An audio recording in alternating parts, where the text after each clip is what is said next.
Oh hi, I didn't see you there, with the camera, sound guy and producer. My name's Harry, and today I'm going to be talking to you about royalties, licensing and contracts. But first, you'll need to know a few things. Go on to Moodle, print off the worksheet 215 in the industry section. Pay attention because there will be a test at the end. When you pause the video now, print off the sheet. Pause now.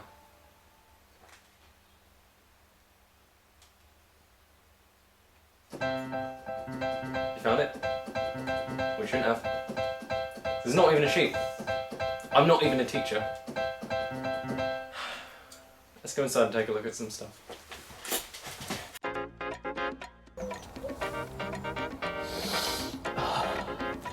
Some good stuff. As an artist, you will need to know the structure of the sound and music industry in order to follow the correct procedures to protect your f***ing work. Boring, you say? Okay. Contracts. More specific, management contracts. What is a management contract? Well, I'm going to tell you. Like any contract, there are set terms and conditions an artist will have to follow to acquire the service managerial companies provide.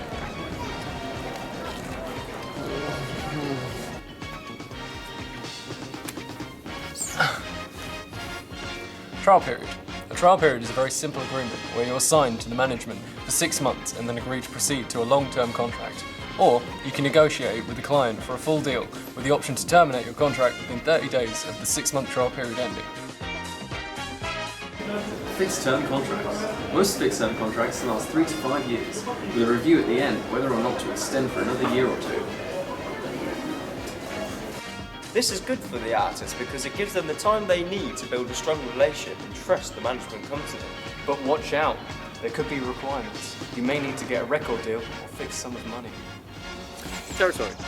Territory is whereabouts in the world the management covers you. Some contracts will provide separate managers for the US, as certain managers will have more contacts and more experience in different countries. Hey, sign this! Hey, come on! Hey! Don't sign something if you don't know what it means. Things to watch out for, management. Exclusivity.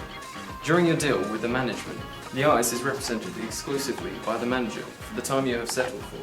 Managers will try to get income generated during this time. Royalties ensure that if your song is played in public, over the radio, in a club, or covered by other musicians, you receive money for it. Yay! There are two main collection agencies for royalties. PRS collect royalties for live performances. Royalties are good because they give musicians another source of income.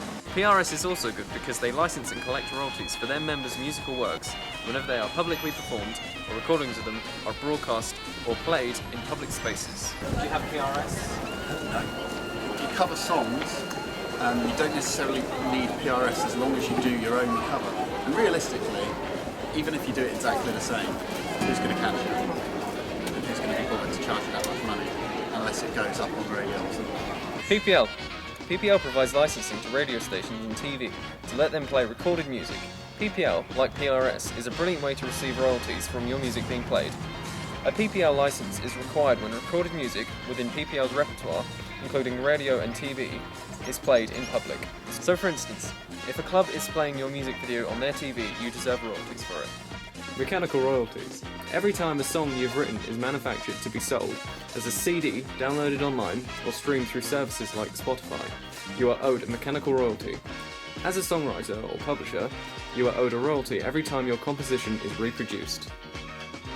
Anybody can become a member of these to protect your royalties for a small fee in the form of a percentage cut from your royalties, and it is law to have the correct licenses if you plan on playing music in public. These licenses cost, and the price depends on the business you are using it for, and all kinds of factors are taken into account from the size of your business to the type of business you wish to retain a license for, but can be available from as cheap as 18 pence a day.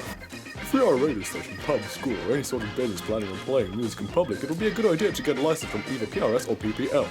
It's easy, just go to PRS or PPL website, and for a smallish fee you can play as much music as you want. Terms and conditions apply, and if you do so, we'll begin in Synchronization fees.